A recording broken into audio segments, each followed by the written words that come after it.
Elliot's Emergency, an Elliot Moose story, written and illustrated by Andrea Beck. Elliot Moose woke up and leapt out of bed. What a glorious morning. He pulled on his shirt and grabbed his bag. Today was a special day, and he was ready. Elliot was going exploring with his best friend, Socks. They planned to travel far into the big house and be away overnight. Elliot ran to his sleeping bag. As he scooped it up, his leg brushed the woodwork and he felt a sharp tug. He was caught on something. Elliot gave his leg a shake. Then he tried pulling, but nothing happened. Socks would be waiting. He had to go. Finally, he yanked with all his might and came free, but he flew backwards.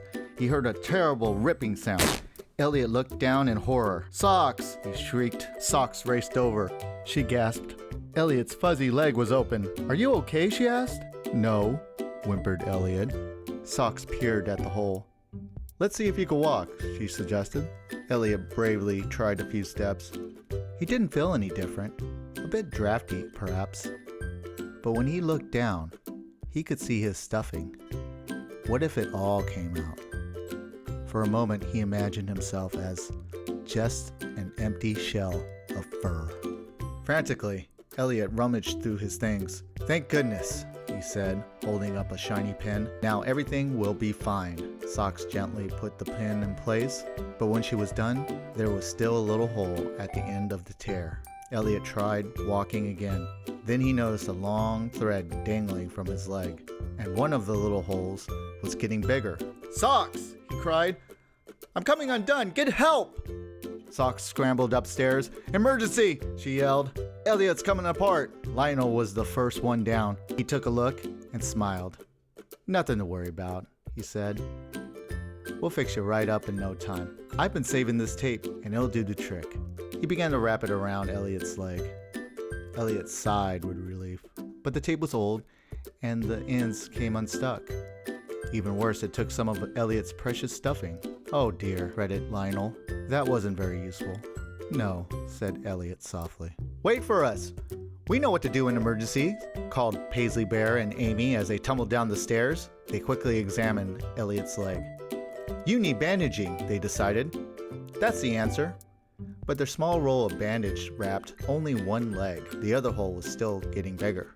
"Sorry, Elliot," said Paisley. "I thought we had more." "Thanks anyway," said Elliot sadly. Our turn, cried Snowy and Puff. "We know what to do. We'll glue Elliot's leg." But when they were finished, the hole slowly opened up again. Globs of sticky glue were everywhere. Elliot fought back the tears. "It seemed like a good idea," he told the cubs. "Thanks for trying." "Hang on, Elliot." Angel stepped forward. "I have just what you need." She held up a large clip. "This will hold your leg together until the glue dries," she said. She closed up the hole and attached the clip. "You'll be okay now." Everyone cheered. Everyone except Elliot. The hole was fixed, but he could barely move his leg. He couldn't imagine ever having fun again. Elliot desperately wanted to cry. He longed to be alone. Socks could see that something was still wrong. "Elliot needs to rest now," she announced. She pulled out her favorite blanket. The others tiptoed away. As she tucked him in, Socks noticed the thread still dangling from Elliot's messy leg. She murmured. She gave him a pat, then crept softly to the kitchen. With Socks finally gone, at last, Elliot could cry. With each peek at his leg, he sobbed harder until finally he wore himself out. Elliot was just drifting off to sleep when he heard something. He looked up. Socks was back with Beaverton. "Let's see," said Beaverton kindly. He inspected the damaged leg, then he picked up the thread. "Gracious," he chuckled. "Thank goodness Socks came to get me."